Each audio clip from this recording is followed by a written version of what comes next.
প্রত্যেকটা ঘটনাকে আলাদা করে একটু বিচার করার প্রয়োজন আছে অন্যান্য ঘটনার থেকে। তার আগে আমি একটা জিনিস বলি, এই যে আমরা বর্তমান পরিস্থিতিতে আমাদের আইন শৃঙ্খলার বা যে ধরনের ঘটনাগুলো বললেন, আন্দোলন বা বিভিন্ন ধরনের প্রোটেস্ট আনরেস্ট হচ্ছে, এগুলো করার পেছনে তিন ধরনের করছেন কারা, তিন ধরনের ব্যক্তি বা তিন ধরনের গ্রুপ। একটা হলো যারা চিহ্নিত অপরাধী, তাদের কাজই হচ্ছে বিভিন্ন ধরনের অপরাধ করা বা এই ধরনের বিষয়ে তারা কাজ করে। একটা হচ্ছে ইন্ধনদাতা, কিছু আছেন যারা উদ্দেশ্য প্রণোদিতভাবে কাজ করছে। আর একটা বড় গ্রুপ আছে যারা দেশের সাধারণ জনগণ, যেমন এই যে ছাত্রদের যেটা বললেন, এর আগে আমরা বিভিন্ন সময় দেখছি যে গার্মেন্টস সেক্টরের আনরেস্ট হচ্ছে, শ্রমিকরা করছে, এরা কিন্তু সাধারণ জনগণ, ট্রাফিক আইন ভঙ্গ করছে, এখানে কিন্তু আমাদের মতো সাধারণ জনগণ। এখন আইন শৃঙ্খলা রক্ষাকারী বাহিনীর ভূমিকাটা মূলত থাকবে প্রথম যে দুইটা গ্রুপ বললাম, যারা অপরাধী, যারা উদ্দেশ্য প্রণোদিতভাবে অপরাধ করে, বা ইন্ধনদাতা। সাধারণ জনগণের বিপক্ষে যখন আমাদের দাঁড়াতে হয়, আমাদের একটু চিন্তা করে কাজ করতে হয়। বিশেষ করে আপনারা যদি ছাত্রদের কথা বলেন, এই ছাত্ররাই আন্দোলন করে দেশের একটা আমাদের যে বর্তমান পরিস্থিতি এনেছে, এবং আমরা সবাই আশা করছি যে দেশটা একটা ভালোর দিকে যাবে। ছাত্ররাই যখন একটু সাময়িকভাবে ডিরেইল হয়ে যাচ্ছে, পরিস্থিতি না বুঝে, তখন তাদের এগেনস্টে আমরা যদি শক্তি প্রয়োগের কথা চিন্তা করি, আমাদেরকে একটু চিন্তা করে কাজটা করতে হয়। ঠিক আছে, আমরা আশা করি ছাত্ররা, শ্রমজীবী, কর্মজীবী, সাধারণ মানুষ যারা আছেন, প্রত্যেকেই তার নিজ নিজ জায়গায় থেকে আমরা দেশটাকে কোথায় দেখতে চাই এবং সেখানে আমার নিজের কি, এবং প্রথমত এই ধরনের যখন সেটা সোশ্যাল মিডিয়া হোক বা অন্য কোনো যে কোনো মাধ্যমে হোক, যখন এই ধরনের কোনো ইন্ধন জাতীয় বিষয় তাদেরকে ইনস্টিগেট করার চেষ্টা হবে, তারা যাচাই করবে যে আসলে ঘটনাটা হয়েছে কিনা।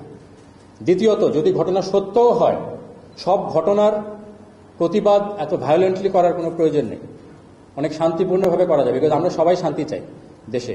তো এখানে আমাদের সাধারণ জনগণ, বিশেষ করে ছাত্র, কর্মজীবী, শ্রমজীবী এবং সকল পর্যায়ের মানুষ, আমাদের একটা সকল নিজের দায়িত্ব আছে যে আমরা যদি নিজে থেকে দায়িত্বশীল ভূমিকা পালন করি, তাহলে এই অনেকগুলো এই ধরনের ঘটনা আমরা অ্যাভয়েড করতে পারি, এবং তখন আইন শৃঙ্খলা রক্ষাকারী বাহিনী যারা উদ্দেশ্য প্রণোদিতভাবে অপরাধ করে, তাদের এগেনস্টে আমরা কাজ করতে পারি। সেক্ষেত্রে আমাদের কাজের পরিধিটাও সহজ হয়, দেশের ধরনের ঘটনাগুলো আমরা কমাতে পারি। এখানে আমাদের সোশ্যাল মিডিয়ার যে ব্যবহারে,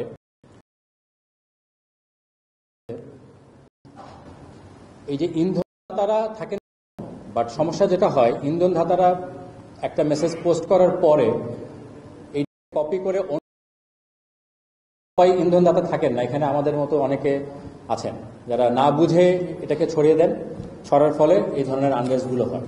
তো আমরা চিহ্নিত করার অবশ্যই চেষ্টা আছে যে কারা আসলে মূলত উদ্দেশ্য প্রণোদিতভাবে এই কাজগুলো করছে, এবং সেটার এগেনস্টে ব্যবস্থা অবশ্যই নেওয়া হচ্ছে। ইন্টেলিজেন্স, পুলিশ, সবার সাথে সমন্বিতভাবে আমরা কাজ করছি।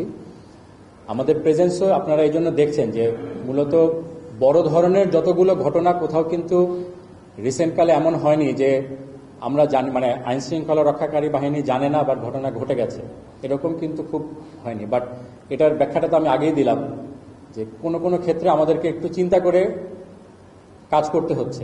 সেক্ষেত্রে হয়তো অনেকের মনে হতে পারে যে আইন শৃঙ্খলা রক্ষাকারী বাহিনী যথাযথ পদক্ষেপ নেয়নি, কিন্তু আমরা তো শুধু সামনেরটা দেখি। এই যে যত ধরনের এরকম ইন্টেলিজেন্স পাওয়া যায়, এগুলোর পরবর্তী কিন্তু যারা এই ধরনের কার্যক্রম করার সম্ভাবনা যাদের থাকে, তাদের সাথে অনেক আগে থেকে এনগেজমেন্টে যাওয়া হয়, এবং এভাবে অনেকগুলো ঘটনাকে কিন্তু ইতিমধ্যে প্রতিরোধ করা সম্ভব হয়েছে।